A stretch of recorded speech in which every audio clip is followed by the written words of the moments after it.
عسلامة ومرحبا بكم في قناتي مطبخ عبورة. ان شاء الله تكونوا بألف خير وصحة وعافية. جيتكم بطريقة جاتو راس العام، صدقوني تجيكم طيارة على الاخر، وحتى للمبتدئين تنجموا تقديوها سهلة وتجيكم بنينة مش نورمال. تبعوني، طريقة سهلة على الاخر وبسيطة. باش ناخذوا تو باش نحضروا الكريم وبير. باش نستحقوا زوز كريم فريش ليكيد اللي ما يعادل 40 سنتيلتر. باش نتحقوا زوز مغارف زبدة، ملاعق زبدة كبار. وباش نستحقوا 100 جرام شوكولاتة. تنجموا تستغنيوا على الشوكولاتة إذا كان انتم ما تحبوهاش الشوكولا. توا باش نحطوا الشوكولا وباش نحطوا زوز ملاعق كبار زبدة، وباش نستعملوا الخلاط الكهربائي بالطبيعه. تبعوني صدقوني، قلت لكم روسيت سهله على الاخر وبسيطه، وانتم ما تنساوش الاشتراك في القناه وتفعيل زر الجرس باش يوصلكم مني كل جديد، وتدعموني اكيد وتشجعوني، وانا بيكم نواصل ونجيب لكم روسيتات سهلين واللي معناها للمبتدئات. كما تشوفوا توا نركضوا في الزبده والشوكولا مع بعضهم، ندمجوهم بالكدا بالكدا. وتوا بعد ما دمجناهم بالكدا كما تشوفوا في القوام نتاعهم، توا باش ناخذوا الكريم فريش ليكيد. باش نبداو نصبوا الوحده الاولى ونصبوا الوحده الثانيه بشويه بشويه، وتلقاكم ديجا هكايا تبدا الكريم وبير تبدا تطلع بشويه بشويه. جست طولوا بالكم شويه من الاول كي حطوها على درجه نتاع الركضان، درجه خفيفه على الاخر خاطرش تبدا تطش هكايا درجه خفيفه. وبعد كي تبدا هكا تعقد لكم تبداو تزيدوا بشويه بشويه. كما تشوفوا انا حطيت يديا خاطر بديت تطش شويه شويه مش برشا معناها. وبعد كيما تشوفوا تويكا اغزروا كيفاش قاعده ماشيه وتختار، وباش تزيد تعقد اكثر جست طولوا بالكم، وقد ما تركضوها قد ما تطلع لكم خير. ما تدوم لكم هكاكا بالركضان بين 5-7 دقائق هكاكا مش اكثر باش تطلع لكم بالكدا. كيما تشوفوا شوفوا انا شوفوا ما شاء الله. وهوني من غير ما تحطوها في الثلاجه اخذوا قدوا الجاتو نتاعكم، جست حطوها هكا في مكان ما فيهش معناها شمس، مش بعديكا باش ما تجمدلكمش، باش ما تقعدوش بعد تخدموا فيها مره اخرى وكليكا. باش بعد كي تحطوا تقديوا بها الجاتو تغلفوا بها الجاتو تحطوها فرد مره في الثلاجه.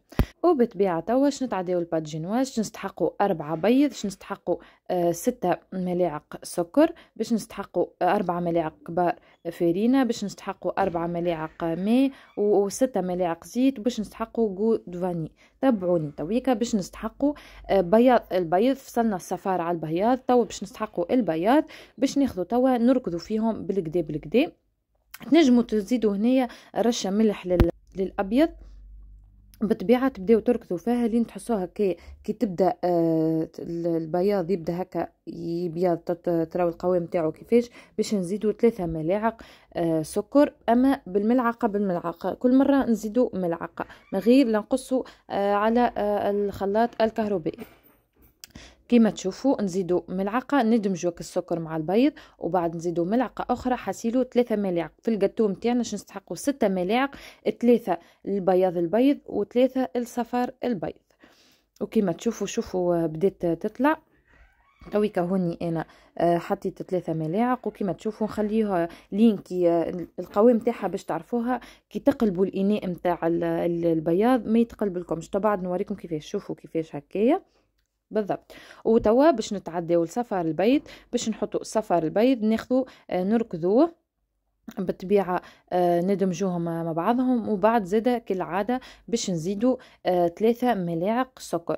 كان تحبوها معناها زيد السكر شويه، معناها زيدوا ملعقه هكا وملعقه هكا. هذه 6 ملاعق صافا، ماهيش ناقصه سكر وماهيش حلوه، معناها انتوما وكيفاش تحبوا بالطبيعه.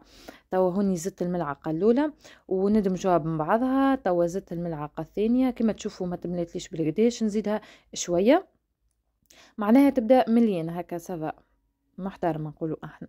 وتوا باش نزيدوا الملعقه الثالثه. انا ديجا كيلتهم معناها 6 ملاعق صبيتهم الكوليكا. وكما تشوفوا توا نزيدوا ندمجوهم الكوليكا مع بعضهم. بعد ما ندمجوهم عنا باش نحطوا 6 ملاعق زيت نباتي، وملاعق كبار بالطبيعة، هذوما 6 ملاعق زيت نباتي بالطبيعة أنا مكيلتهم. وباش نحطوا بعد ما نعاودوا ندمجوهم بالكدا باش نحطوا 4 ملاعق ماء. وبالله الماء ما تستغناوش عليه، على خاطر بالرسمي يتري البات ويردها هكا خفيفة وهشيشة مش نورمال. تويكا باش نحطوا 4 ملاعق الماء، وكيف العادة ندمجوهم بالكدا بالكدا. وبعد ما ندمجوهم بالكدا بالكدا باش نستغناو على المخلط الكهربائي. توا باش ناخذوا النواشف بالطبيعة باش نغربلوهم. أي حاجة من نواشف ديما تغربلوها، ننصحكم كل شيء تغربلوه.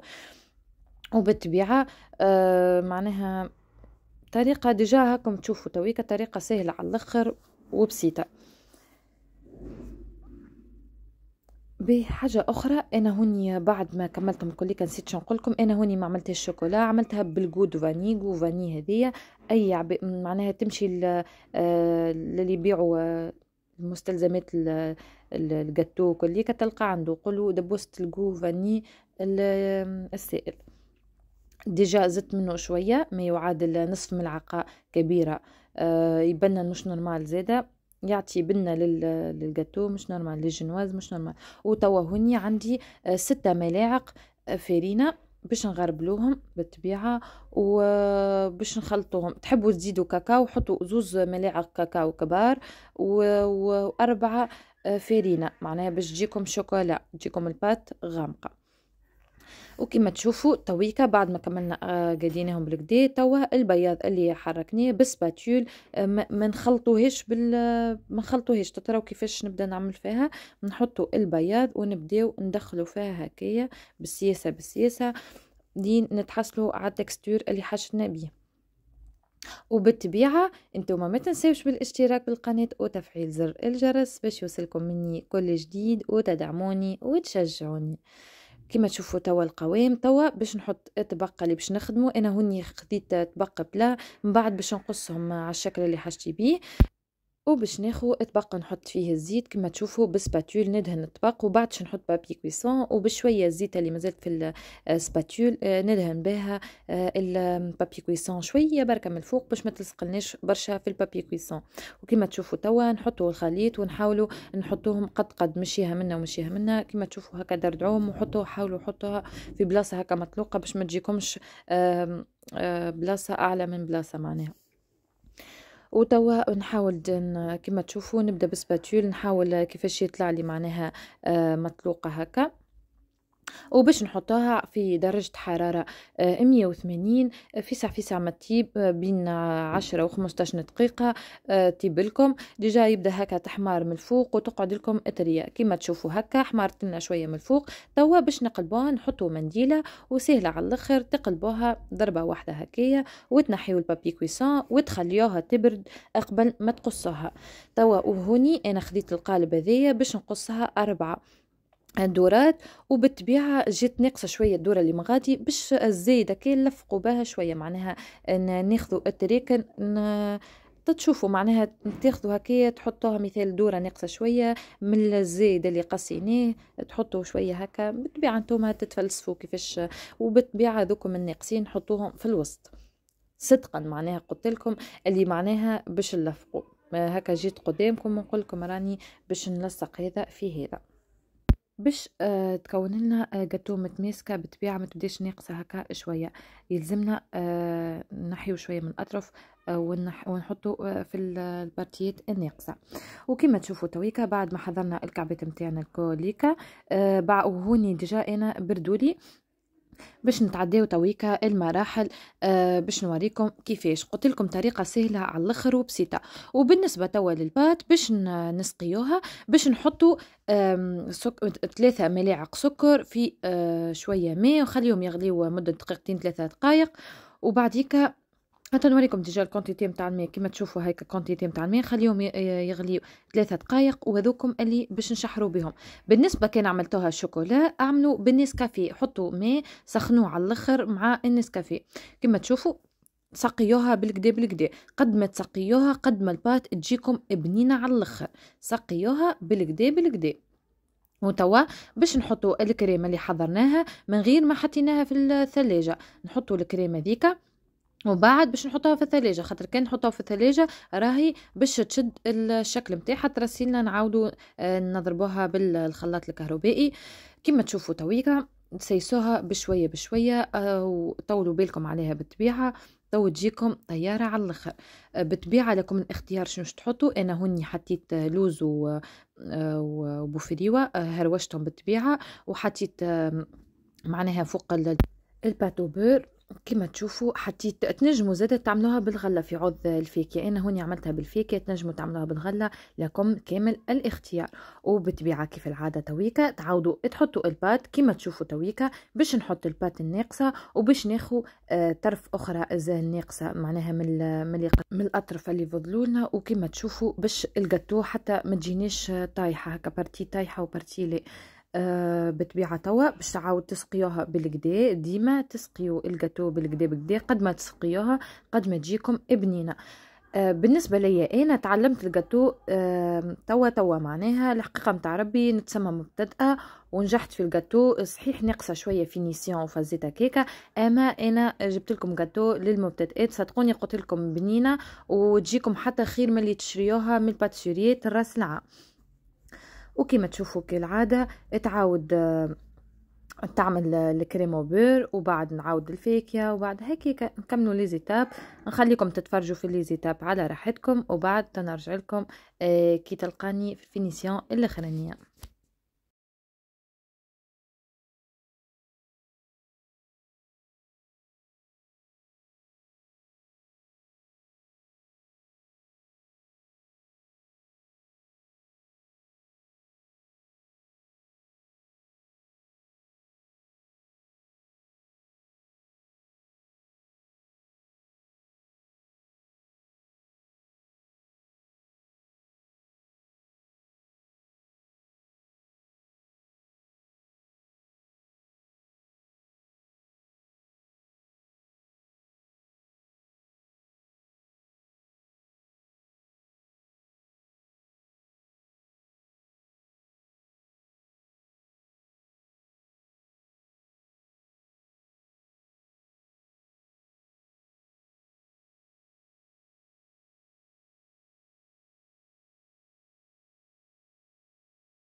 وتوا اخر ايتاب، ديجا هذه اخر معناها اخر واحده حطيناها. بالطبيعه كالعاده تسقيوها بالكدا وتوا باش نحطوا الكريمو بور ونغلفوها اي الكل ليكا. ديجا انا قاعده ان نحط في الكريمو بور او ميم طون نغلف فيها من الجناب. تويكا نزيدوا نغلفوها بالكدا ونحاولوا نطلقوها بالكدا.